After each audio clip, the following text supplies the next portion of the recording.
Ladies and gentlemen, good day.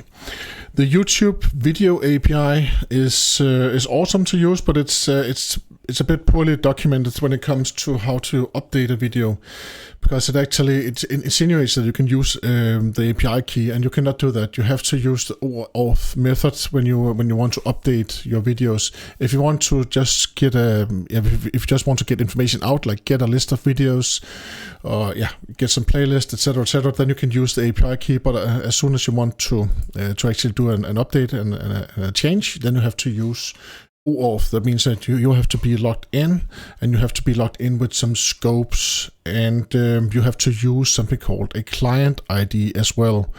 That is another thing. So you have to go to console.cloudgoogle.com again, then you search for APIs and services, and then you click the credentials button in the left side, so the credentials button. And you saw last time when I created the YouTube key, that was totally fine when I just want to search for videos, if I just want to get out metadata for video, and if I just want to watch something. If I want to change something, then I have to create what's called an oauth2 client ID, and it's okay that it has not been approved by by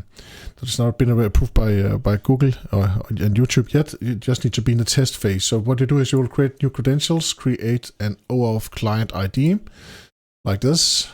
So you will create the oauth client ID, then you will choose what kind of application it is. And if you don't know what to choose, then you just choose desktop app. If you're using Spring Boot, and if you're just trying out stuff like I am right now, just choose a desktop app. Then you press create like this, and then you will get a file. Then you need to download this JSON file and place it somewhere, maybe in the root of your folder, in the root of your project, or wherever. You just need to have it somewhere where you can actually find it again. So you download the file like this, and then you save it someplace safe, and then you will use that along with some scopes to log in. And it sounds very complicated and a bit complex. It is, but when you know how to do it, then as usual, it's not that difficult. So I have created, I have placed a client.json file in the parent folder of this folder right here, because I did not want to accidentally commit and push my client ID folder right there. File. That's another thing. Just before I show you how to use it, let me just go back. There's actually one more thing. When you go to the client, then you have to add some users. You have to give access to the user, and let me just see if I can find that one right here. So I have it right here, test user. So if you go to your audience, and then you have to add yourself as a test user down here in the bottom, or else you're not allowed to log in. So then you just add yourself right here. And if you have you just add yourself right there. And as soon as you have added yourself, then you can log in as yourself. And the way that you do that is what you have to apply the client JSON file. You also have to apply scopes, and I have already prepared it right here because it is a little bit complex. So right here you have to log in with gcloud. So that is, if you don't have gcloud, of course you have gcloud, but if you don't have it, then install it with scoop, or use the official method. Just search for it, and then you have this client ID file right here. So you have to use application default. That's also called the ADC approach. So you have to use the application default login, and then you say client ID, and then you log in with the my file is located in the root, and not in root, in the parent folder. So here I have my client secret.json. So you log in with that, and then I'm adding some scopes right here, and you have to add the scope cloud platform. That is a default one. You always have to add that one, and then you also have to use auth YouTube, and then then you have to add the YouTube Force SSL. You need to have these two scopes right here. If you look in the documentation, then you will see there are like 4 or 5 scopes that can be added. And it all depends on what you need to do. But if you need to update the description, like I did right here in this example right here, then you need to add the auth YouTube and the auth YouTube.force SSL scopes. After you have logged in, you just press login. Then a browser will open up, and then you'll just click yes, I want to log in, and I want to allow that application with the name that you gave. I want to give that access to actually edit my YouTube videos. And then when you've done that, then you are ready for this Spring Boot example that I have right here. I've created a service right here. So here's my update service, and what it does is that it in the header I need an authentication key there. So I need a token, the oauth2 token, and the way I get that is that I've created a new service. So I have the service right here, and then I use the access token. I could actually skip this key part right here because the key doesn't matter. You have to use the access token also. And I have already created a method to actually create this, to get this OAuth token. I am using the Google OAuth library. Let me just show that in my build.gradle file. So that means that I had to add this library right here, Google OAuth library, oauth2, and then HTTP, and then whatever version that you need to, which is the most current right now. And right now I'm using, let me just check right here, oauth2. Let me just see what version that I'm using.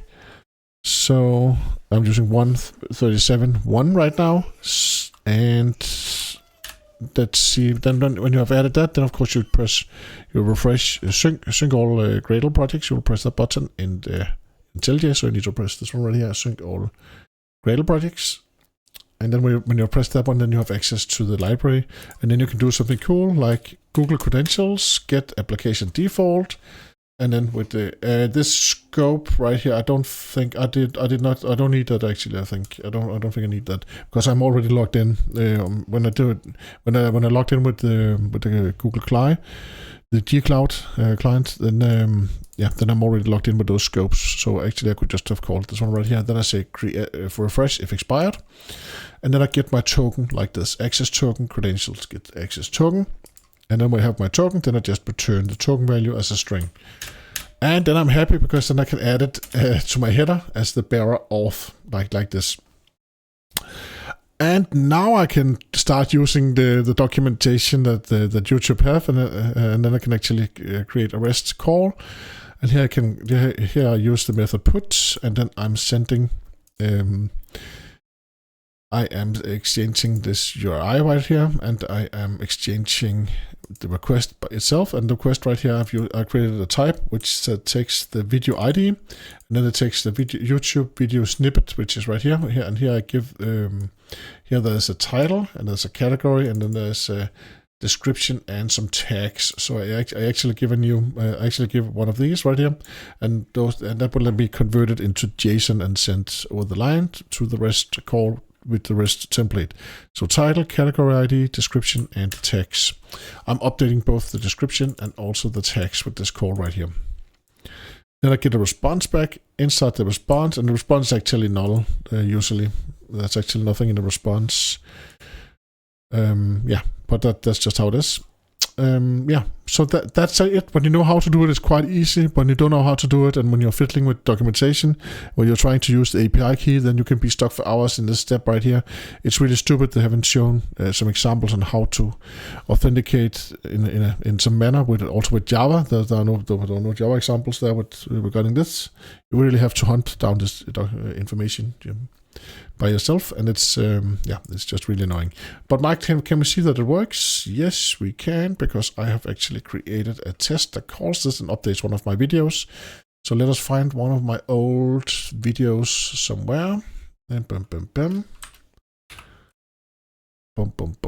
I have a file with all of my videos right here that I want to update. So I have a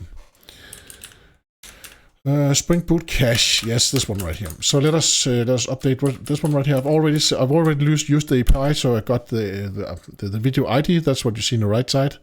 And then I just go to my test file that I have right here. Update video description test right here. Then I add it to this line right here. And what then happens is that I'm calling ChatGPT and I say, please create a good YouTube video description with this, and use this text right here. And do it for this, this is the video ID. So that is what I call first. And then I am, then I'm updating the video description. I'm also telling ChatGPT to create some tags. That's another thing I'm doing. So and that's what I'm doing right here. If you want to see how to create the tags and the description with ChatGPT, then watch one of my other videos that there I have shown you how to do that. It's quite easy with the new Spring Boot AI framework. Then you just create your prompt, and then you just send it over a line, and then you get a good response back. Of course, you need a ChatGPT key or API key as usual. So there are a lot of API keys actually flying around right here. So yeah, we need the row, and let's see what happens. But before I run it, then I would actually like to find the video. If I go to studio, youtube.com, and then I can find my video content, then I will search for the title. So it's here, it's an old video. See, I don't have a thumbnail on it, and you can see here's the description, use blah blah. It's not a lot, and that's what we want to fix now with this update request that we're going to call. And now I'm going to press play on this test right here, and it will call. Yeah, it will call ChatGPT to get a description. It will get some tags. It will then print stuff out, and then it will update right here. So here's where the magic actually happens. It will create an array or list. It will create a list, and then as tags, and so then we have all of the tags as a list, and then we have the description as just a string. And then it will also post a blue sky post. It will automatically create a blue sky post where I brag about what just happened. And it all went well. I can see I have a green mark on the left side right here. And if I go back to my browser, and if I press F5, then I can now see that the video has been updated with a lot of AI slop or generic AI stuff right here. And of course, you should always verify that this is actually what you wanted to and read it, and so you're not... so it doesn't, so you can see that it doesn't hallucinate or something like that. And when you're verified that it's okay, then you can just continue doing whatever you were doing before that. Another thing is that we want to go check the tags actually. So it also updated the tags. Here we have the tags. Those are SEO enhanced, and then it takes SEO search engine optimization into account when it creates those tags. The tags are not that important. What is important is the title, how long people actually watch your movies or your videos, and also of how much engagement that you get, the likes, the subscription, etc. for a video. That's how the algorithm will value your video. So, but that's actually just how it worked now. I used my client's JSON file. I had to log in with scopes, but besides that, and of course I have to add my oauth2 token in the header of the call. But besides that, it just works like a charm. So that's it. If you have any questions, as usual, just place them in the comments. Thank you very much for all of your comments. They always make my day. Thank you for watching, and most of all, most important, thank you for being exactly who you are. Bye-bye.